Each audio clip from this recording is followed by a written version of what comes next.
శ్రీకాకుళం జిల్లా నర్సన్నపేటలో నిర్వహించిన cricket tournament ప్రారంభోత్సవంలో కేంద్ర మంత్రి రామ్మోహన్ నాయుడు కాసేపు క్రికెట్ ఆడి క్రీడాకారులకు వినోదాన్ని పంచారు.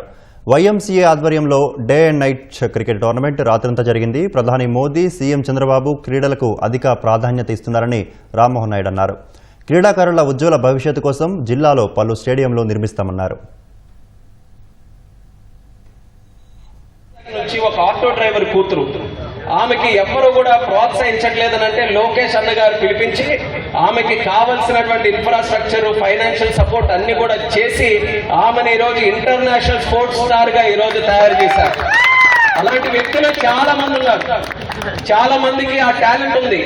చాలా మందికి ఆ ప్రమోట్ చేస్తే నేను కూడా ఆ స్థాయిలో మెడల్స్ కొడతానన్నటువంటి ఒక నమ్మకం ఉంది. కానీ ప్లాట్ఫామ్ సరిగ్గా రావట్లేదు.